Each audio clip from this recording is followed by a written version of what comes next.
இங்க பாக்குறவங்க எல்லாரும் என்ன பேசுவாங்க? நான் தான் திட்டம் போட்டு உங்க எல்லாரையும் விரட்டி விட்டேன்னு பேச மாட்டாங்களா?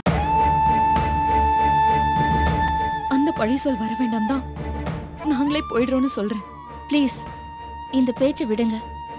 இது எனக்கு பிடிக்கவும் இல்ல, இதுல எனக்கு உடன்பாடும் இல்ல.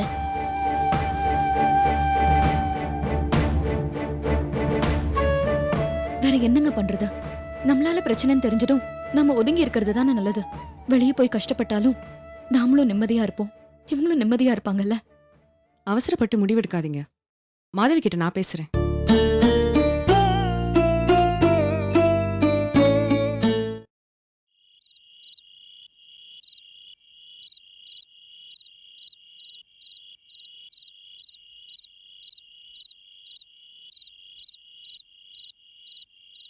மாதவி,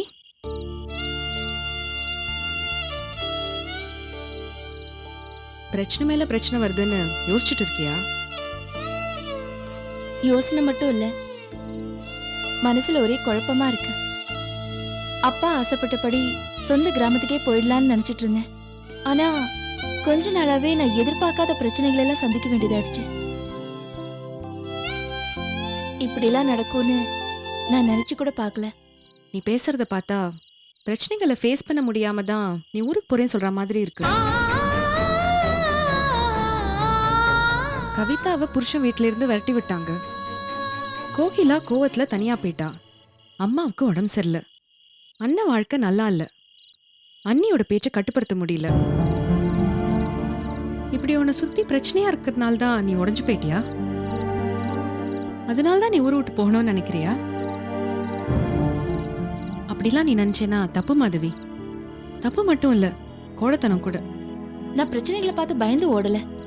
பிரச்சனைகள் வேண்டான்னு விலக நினைக்கிறேன். வந்த பிரச்சனையிலேருந்து எப்படி மாதவி விலக முடியும்? அது தீர்க்கிறது தானே சரியான தீர்வா இருக்கும். எல்லா பிரச்சனையும் தீர்க்கிற ஒரே ஒரு முடிவு உன் கையில இருக்கு. அதை செய்யாம நீ ஏன் விலகி போக நினைக்கிற? மனோகரை நீ கல்யாணம் பண்ணிக்கிறதா நான் சொல்றேன். அந்த ஒரு முடிவால மட்டும்தான் உன்னை சுத்தி இருக்கிற பிரச்சனையெல்லாம் தீர்க்க முடியும்.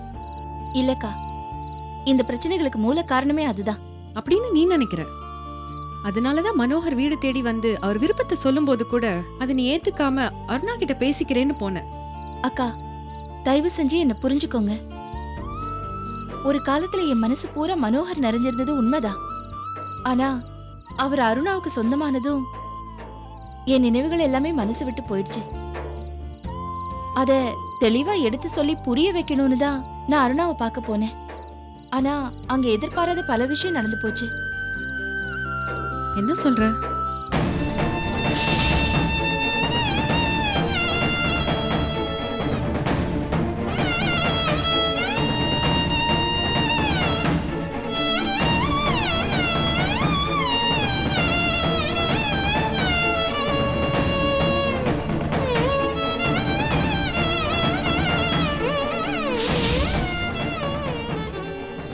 மனோகரை நான் என் மனசார அருணாவுக்கு விட்டு கொடுத்தேன்.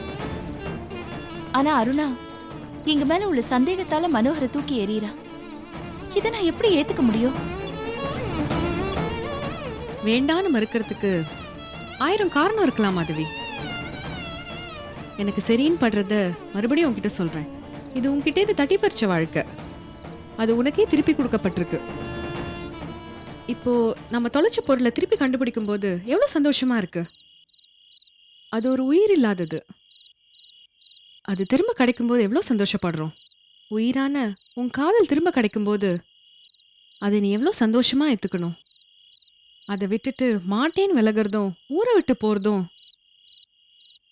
அது உன் வார்த்தையில சொல்லணும்னா இது எனக்கு பிடிக்கவும் இல்லை, இதுல எனக்கு உடன்பாடும் இல்லை.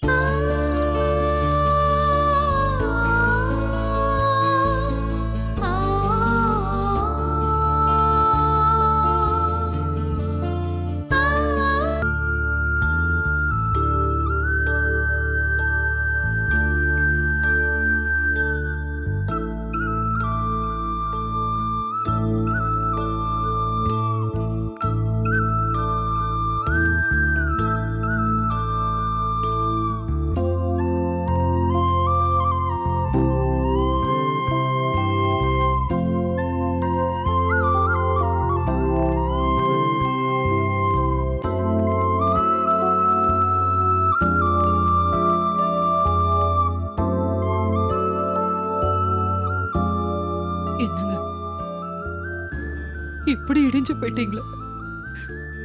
உங்களை இந்த மாதிரி நான் பார்த்ததே இல்லை.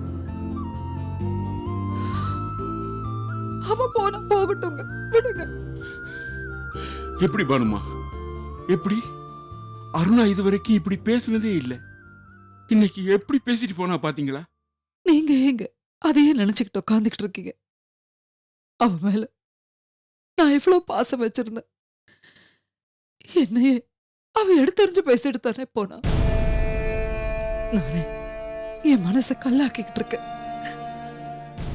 நீங்க கலங்கி போலாமா? வேணாங்க.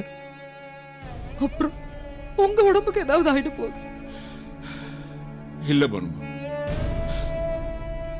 ஆனா நீங்க எப்படி இருக்கீங்க? அவ மேல உயிரியே வச்சிருந்தீங்களே, அவ உங்களே உதறிட்டு போயிட்டான்னு நினைக்கிறப்போ எனக்கு எவ்வளவு வேதனையா இருக்கு தெரியுமா? அருணாவுக்காக எல்லாத்தையும் பார்த்து பார்த்து செஞ்சீங்க. கடைசியில அவ ஒண்ணு இல்லாதவனுக்காக, ஒரு தராதரம் தெரியாதவனுக்காக உங்களையே தூக்கி எறிஞ்சிட்டு போயிட்டான்னு நினைக்கும் போது என் மனசு எவ்வளவு வேதனைப்படுது தெரியுமா? பனுமா, பெத்தவங்க கூட சண்டை போட்டுட்டு நான் என் புருஷன் கூட போய் தனி குடித்தன வாழ போறேன்னு சொல்லியிருந்தா கூட எங்கேயாவது நல்லா வாழட்டு நினைச்சு ஒரு நிம்மதியோட இருந்திருக்கலாம். ஆனா இவ கட்டிக்கிட்ட உறவையே வெட்டி விட போறேன்னு சொல்லிட்டு கடைசியில பெத்தவங்க நம்மளை தூக்கி எறிஞ்சிட்டு அவன் பின்னால போயிட்டாளம்மா. வேண்டாங்க, விட்டுடுங்க. அவளை பத்தி பேசி பேசி உங்க வேதனை அதிகப்படுத்திக்காதீங்க.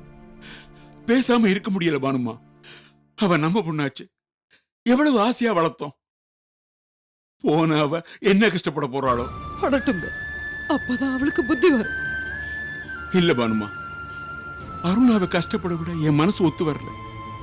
பானுமா, நான் வேணா அவளை போய் பார்த்துட்டு வந்துடுறேன். வேண்டாங்க, இப்ப நீங்க போய் என்ன சொன்னாலும் எடுப்படாது. அந்த அளவுக்கு அந்த மனோகர் அவ மனசை மயக்கி வச்சிருக்கான்.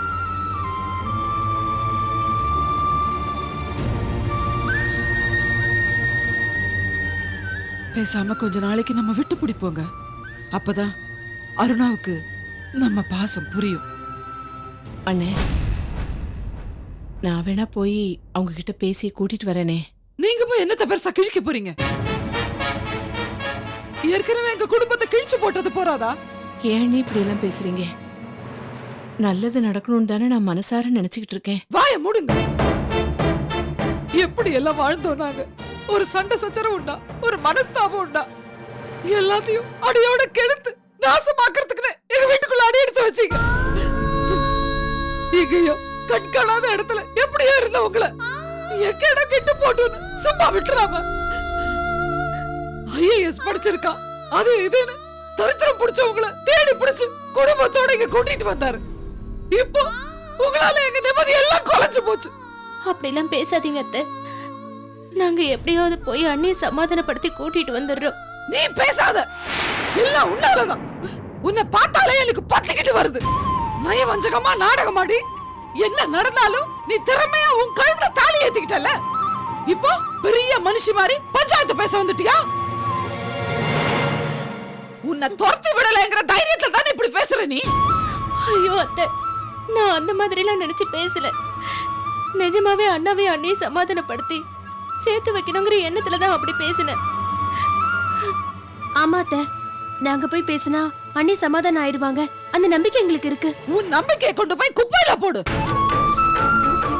உங்க அண்ணன் புதிய பத்தி நல்லா தெரிஞ்சும் அவன் பின்னாடி போனவள நாங்களே வேண்டான் இருக்கோம். நீங்க போய் சமாதானப்படுத்துவீங்களா? போங்க, ஆனா திரும்பி வராதீங்க. அப்படியே எங்கேயாச்சும் போய் தொலைஞ்சு போங்க. சனி இல்லைங்க, விட்டு தொலைங்க எங்களை. ஐயோ அண்ணி, கொஞ்சம் பொறுமையா இருங்க.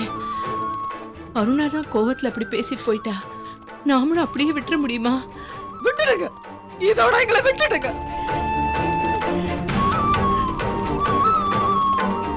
நல்லதோ கெட்டதோ இனி நாங்களே பாத்துக்கிறோம். உத்தம ஒழுங்கானவன் நினைச்சு உங்க பிள்ளைய கட்டி வச்சதுக்கு எங்க பொண்ணை எழுந்து நாங்க தவிக்கிறோம்.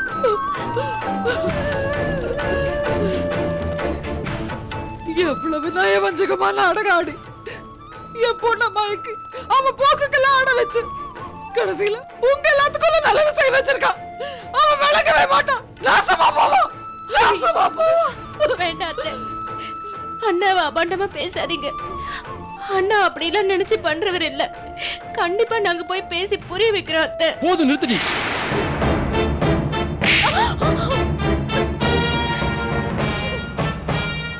ஏண்டி உங்க அண்ணனுக்கு என்ன வக்காலத்தான் நீங்க? அவன் புத்தி தெரியாது உனக்கு? என்ன தம்பி இது? வயிற்று புள்ளக்காரியை இப்படி கை நீட்டி அடிக்கிறீங்களே, தயவு செஞ்சு வேண்டாம் நீங்க தம்பி. பேசாதீங்க. உங்க பையன் பெரிய ஸ்ரீராமன் நினைச்சிட்டுல பேசுறா இவ? என் தங்கச்சியை விட்டுட்டு அந்த மாதவி பின்னாடி தெரியறவரை திருத்தி வாழ வச்சிருவாளா இவ? இங்க பாரு, என் தங்கச்சிக்கு செய்யற பாவம் உன்னை சும்மா விடாது.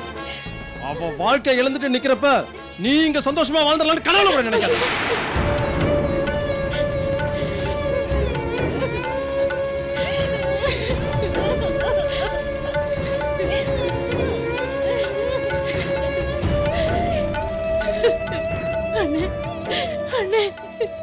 அண்ணே, என்னண்ணே இது? எல்லாத்தையும் பார்த்துக்கிட்டு இப்படி சும்மா இருக்கீங்களே. அண்ணே, அருணா பண்ணதுக்கு ஏன் பொண்ணு என்னென்ன பண்ணுவா? இப்படி மாப்பிள்ளை தம்பி பாட்டுக்கு பேசிட்டு போறாரு. அவங்களுக்காக இவ வாழ்க்கையை தண்டிக்கிறதுல என்னென்ன அர்த்தம் இருக்கு சொல்லுங்க. மாதவிக்காக என் பொண்ணு அருணா வாழ்க்கைய உன் பையன் நாசம் பண்ணானே, அதுல மட்டும் நியாயம் இருக்கும்? நீ எப்படி உன் பையனுடைய நடவடிக்கைகளை தடுக்க முடியாம இருக்கியோ, அதே மாதிரி தான் நானும் அவனுடைய நடவடிக்கைகளை என்னால தடுக்க முடியாது, தடுக்கவும் மாட்டேன். அவன் உன் பொண்ணு கூட வாழ்றதும் வாழாததும் அவன் இஷ்டம். ஆனா ஒண்ணு தேவகி, வெளியே போன என் பொண்ணுக்கு மட்டும் ஏதாவது ஒண்ணு ஆச்சு, நீங்க யாருமே நிம்மதியா இருக்க முடியாது. ஞாபகம் வச்சு. ஐயோ அண்ணே, அண்ணே.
அம்மா, என்னாச்சுமா?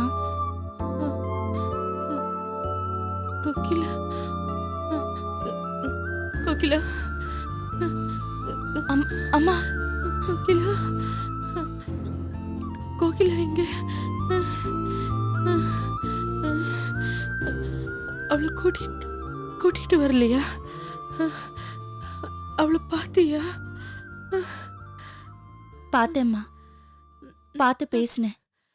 ஆனா அவ வரமாட்டேன்னு சொல்லிட்டா. அவ சொன்னா அவளை அப்படியே விட்டுறதா? அவளுக்கு ஒண்ணும் தெரியாது.